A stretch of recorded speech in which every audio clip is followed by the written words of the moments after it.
By the end of the 1630s, English settlers have established 6 significant colonies in the New World.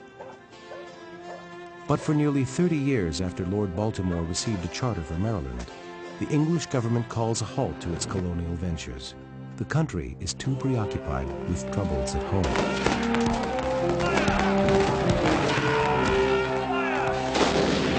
England is a weak power in the northwest corner of Europe.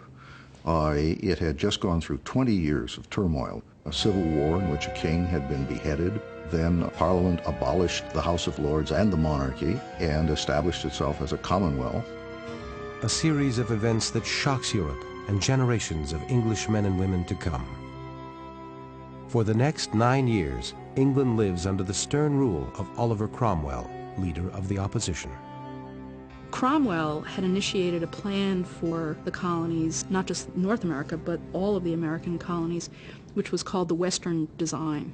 And that was a kind of overall term for strong mercantilist interests, making sure that the colonies were worked to the advantage of the home country as much as possible.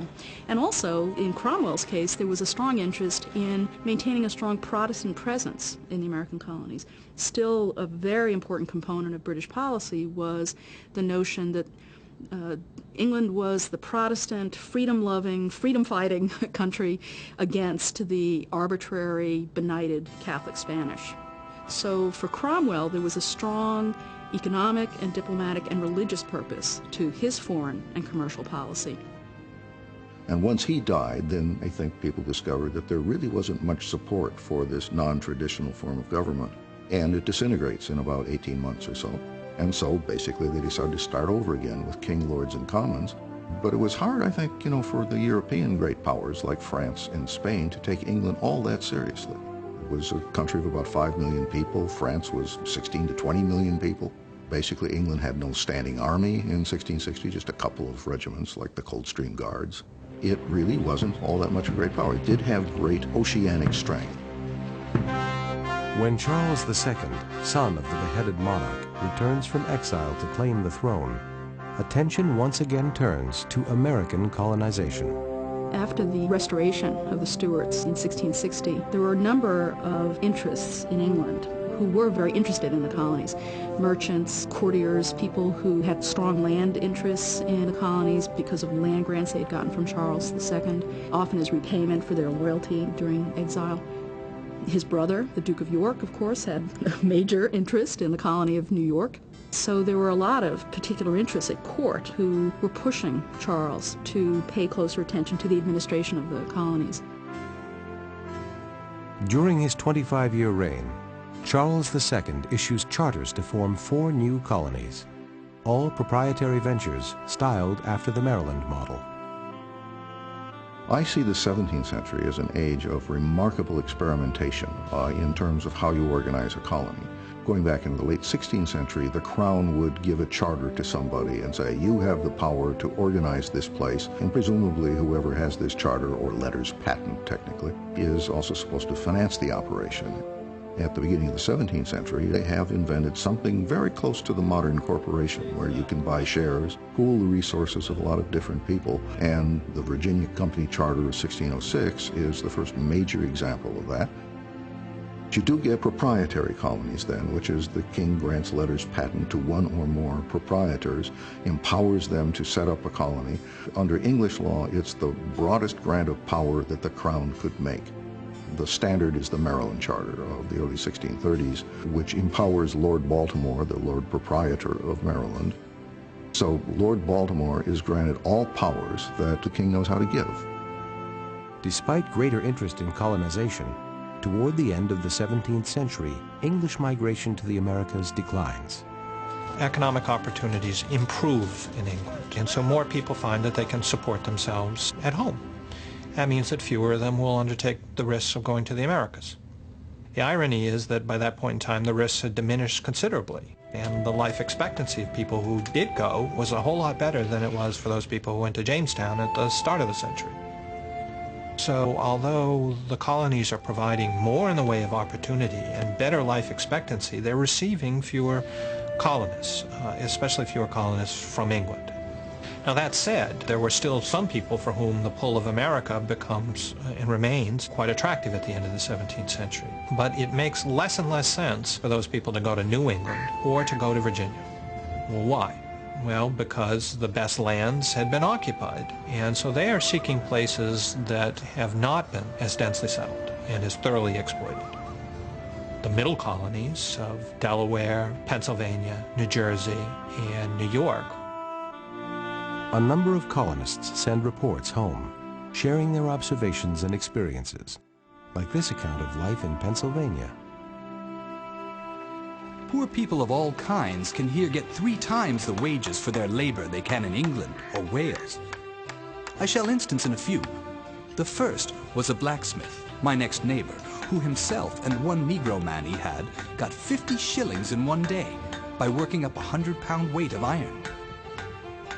Drink, food, and raiment is much cheaper here than in England or elsewhere. But the chief reason why wages of servants of all sorts is much higher here than there arises from the great fertility and produce of the place. First, their land costs them little or nothing. In the second place, they have constantly good price for their corn. Thirdly, they pay no tithes, and their taxes are inconsiderable. The place is free for all persuasions, in a sober and civil way. Reader, what I have here written is not a fiction, flam, whim, or any sinister design, but in mere pity and pure compassion to the numbers of poor laboring men, women, and children in England, half starved, that are continually wandering up and down looking for employment without finding any. Here are no beggars to be seen, nor indeed have any here the least occasion or temptation to take up that scandalous lazy life. Jealousy among men is here very rare, nor are old maids to be met with, for all commonly marry before they are 20 years of age. It is not clear how many settlers are enticed to Pennsylvania by Thomas's description, but for Quaker families, the religious freedom the colony offers is reason enough to come. Those who came to the middle colonies, the Quakers, came with a very distinct set of values which set them off from the Puritans. 2 just mentioned the most important. Their much greater regard for gender equality.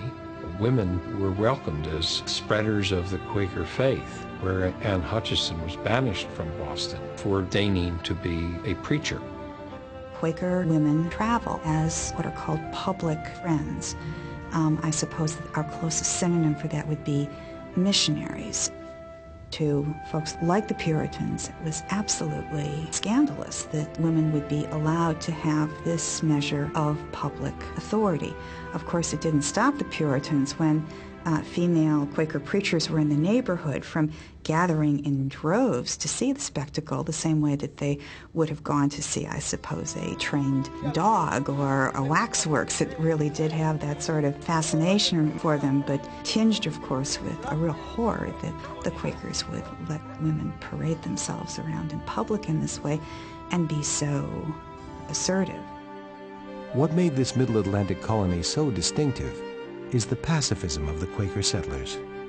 They would not lift a hand violently, and they would not shoulder a gun. Even when attacked, they did not believe in killing. And how it mattered dramatically in the way Indian-white relations proceeded. The Quakers arrived in the middle of a bloodbath. War with Indians to the north, war to the south, war up and down the East Coast, even in New Mexico in 1680. Huge revolt of the Pueblo against the Spanish. But in Pennsylvania and New Jersey, no blood was shed for 70 years or more until the Quakers lost control of their own government. So there's a real interest in Indian culture on the part of the Quakers, and also a real commitment to fairness in dealing with the Indians. Now, this does not last. In fact, as soon as the waves of Scots-Irish immigration and German immigration begin to sweep into Pennsylvania at the beginning of the 18th century, expansion onto the frontier, white land hunger, overwhelms this much more benign past. Perhaps the most lasting legacy of the Quakers to the nation that is to become as well as to Pennsylvania is religious toleration. Today, of course, we take it for granted that religious toleration is a great thing, and that one of the things that the government should do is uphold toleration. Assumptions in the 17th century were very different. Once you get into New England, anywhere but Rhode Island, religious toleration is held to be a terrible idea. Why, if you tolerate all different kinds of religion, you open the door for error, the Puritans would say. And so it's really the business of the state to prosecute religious dissidents, to punish them if they can't be driven out. To worship God the way that God has commanded. That's really why they're there. And they disagree enough that you get these separate colonies. The Connecticut people say, well, we don't like quite what you're doing in Massachusetts, so they try a variant of it. And New Haven tries the most severe variant of it. And then everybody they really can't get along with, they flush down to Rhode Island. That you are banished from out of our jurisdiction as being a woman. So, you do have this range of experiments, very different sorts of colonies, and including at least one that was founded mostly for the fur trade. That's New Netherland, which becomes New York. Now, of course, the practical benefit of encouraging religious toleration for the Quakers is that it makes it very easy to populate your colony if you're willing to take all comers. And so the Scots-Irish Presbyterians, the German Lutherans, and a variety of other smaller religious sects are drawn to Pennsylvania. A lot of people have tried to see in the middle colonies the seeds of what America would become. The middle colonies were neither fully north nor south, they were the middle ground. The middle colonies were the melting pot, where there was greater diversity of all kinds, and that this somehow foreshadowed the pluralist society of 20th century United States. And they are also very dynamic economically, and you see a lot of early moves toward what we would later think of as early industrialization. So all these people pouring in meant that the construction trades had to grow. They relied heavily on a lot of immigrant labor, some of them indentured servants, who would take up the work in mines and in construction trades. I think the main thing to say about the middle colonies would be its diversity in ethnic and economic and religious terms, as well as its dynamism. The lure of land, of opportunity, is so strong that some adventuresome settlers move away from the coastal areas to territory explored and occupied by the French. They are also tempted by the less densely populated regions of the South. When the Carolina colony opens up to settlement after 1670, we have hundreds of people who leave the West Indies or who leave the Chesapeake and who go to Carolina in order to get much larger farms than they could have gotten if they'd stayed in those older colonial districts. They don't have unrealistic expectations, and they have expertise that they've learned as young people growing up on West Indian plantations or on Chesapeake plantations or farms about how you make a New World environment profitable for yourself. And so Carolina benefits from being a second-generation colony that attracts people who come from families with colonial experience. Carolina is a fair and spacious province on the continent of America. This province, lying so near Virginia and yet more southward, enjoys the fertility and advantages thereof, and yet is so far distant as to be freed from the inconsistency of the weather, which is a great cause of the unhealthfulness thereof, also being in the latitude of the Bermudas. For though Bermuda be wonderful, healthy, and fruitful, yet is it but a prison to the inhabitants for want of room, and therefore many of them are come to Carolina, and more intend to follow. Spain continues to dominate the southwestern borderlands, but of greater concern to the English is their presence in Florida. Georgia was founded in part to be a haven for debtors, but in some ways its more important purpose was to be a buffer against the Spanish, in Florida to be a military buffer. Florida was a place where there were enormous land grants, no strong forms of authority. This is not a place where government, religion, the law have much sway. And during the 18th century, lots of people go to Florida with dreams of establishing one kind of empire or another, a utopia, a perfect society, a personal fiefdom. There are lots of schemes and plans, some of them quixotic, some of them more self-aggrandizing, and it's a wild place. In the British colonies along the Atlantic seaboard, new agricultural and commercial interests begin to thrive. At the same time, Britain finds itself in conflict with its European neighbors, the Spanish, the French, and the Dutch, over trade. And that means ultimately that England wants to control that trade and wants to exclude other people from any direct trade, other nations from any direct trade with the colonies. And that's what the Navigation Acts, which date from 1650, the main ones, to 1696, that's really what they're about. England trying to gain control of the trade of its overseas possessions, and finding out that most of this trade was either run by New Englanders on their own or by the Dutch. The Dutch were taking most of the Chesapeake tobacco and bringing it to the continent of Europe without going through London. So England had these colonies which, as far as the state was concerned, weren't really benefiting England. Be it enacted by the King's most excellent Majesty, and by the Lords and Commons in this present Parliament assembled, and by the authority thereof, that from and after the 1st day of December 1660, no goods or commodities whatsoever shall be imported into or exported out of any lands, islands, plantations, or territories to His Majesty belong or in his possession, under the penalty of the forfeiture and loss of all the goods and commodities which shall be imported into or exported out of any aforesaid places in any other ship or vessel. So in the 1660s and 70s, you see a lot of people in England paying more attention to the commercial possibilities of the colonies and protecting the interests of the Crown. Most of the efforts are met with difficulties. They try to get Massachusetts Bay, for instance, to behave better toward the Crown, to accept that they are truly subject to Crown influence. They send commissioners to Massachusetts Bay to see what they're up to and why they think they're a commonwealth who doesn't have to answer to the Crown. The Crown is trying to get control of New England because New England built ships, and these ships are carrying tobacco where the Crown doesn't want it to go. And so the only way the Crown sees is that we've got to gain control of New England.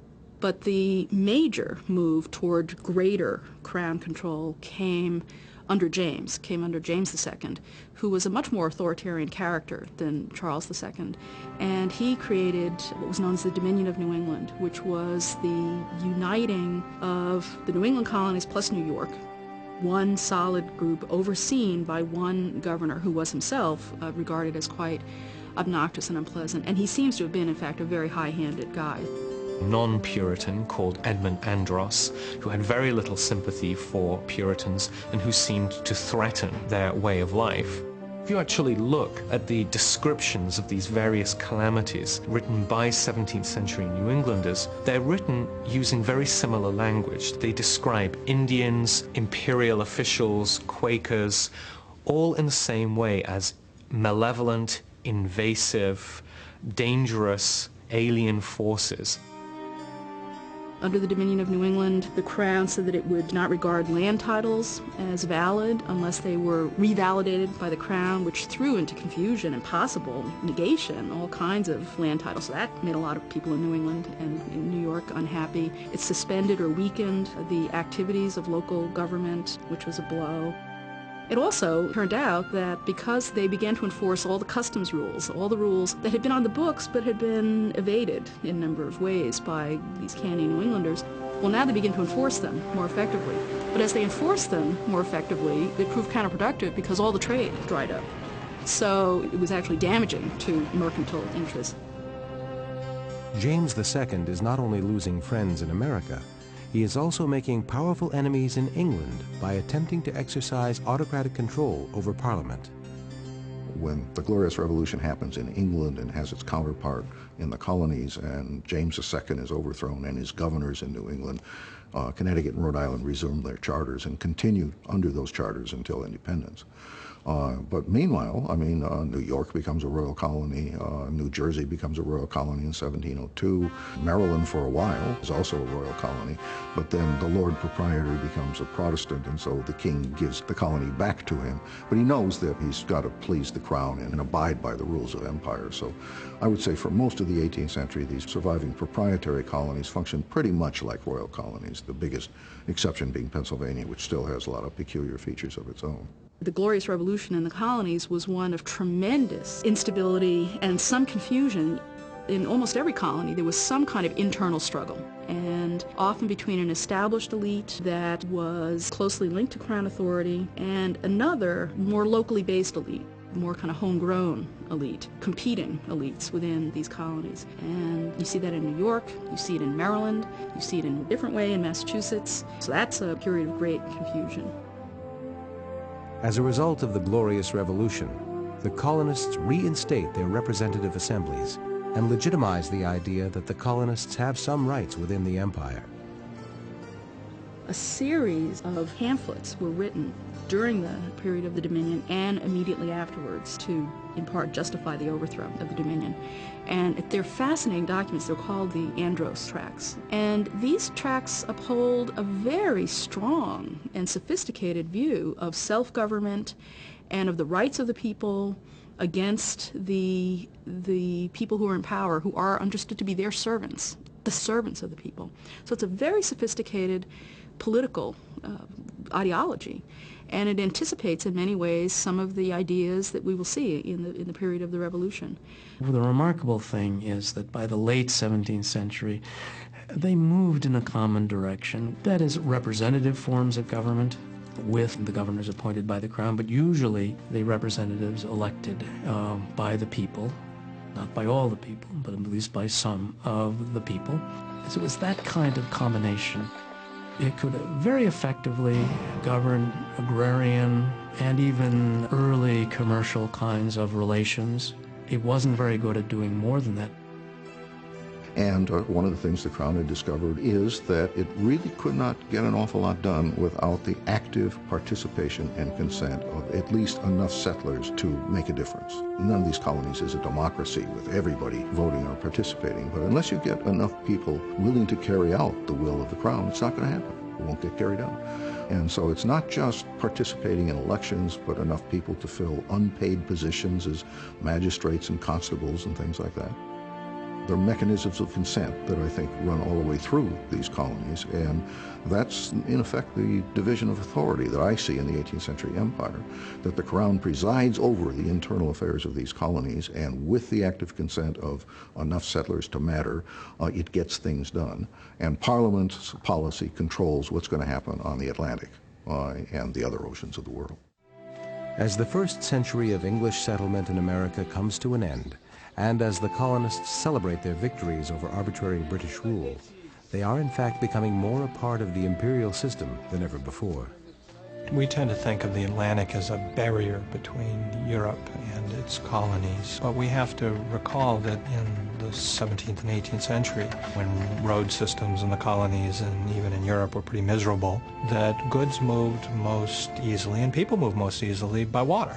They moved on rivers or they moved by sea. So there are many ways in which it's easier for people who live along the coast of North America to be in regular communication with people who live along the coast of England than it would be for people who lived in the interiors of either of these places to have contact with people elsewhere.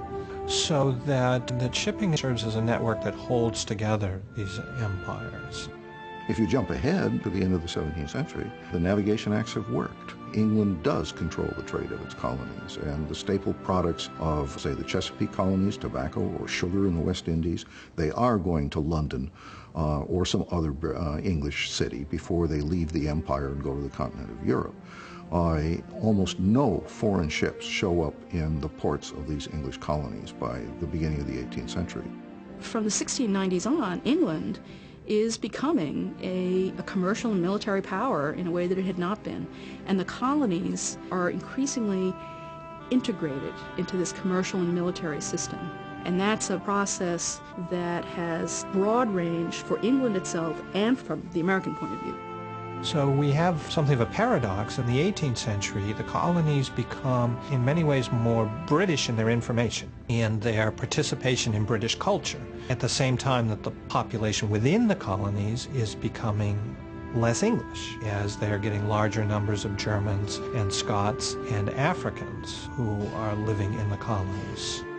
So there's an Anglicization of the colonies, especially of the people who govern these colonies, of the wealthier people during the 18th century.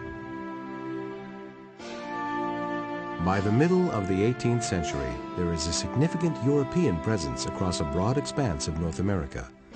Only a small portion of this territory is actually controlled by the British. But within just a few years, changes looming on the world scene will alter the balance of power in the New World.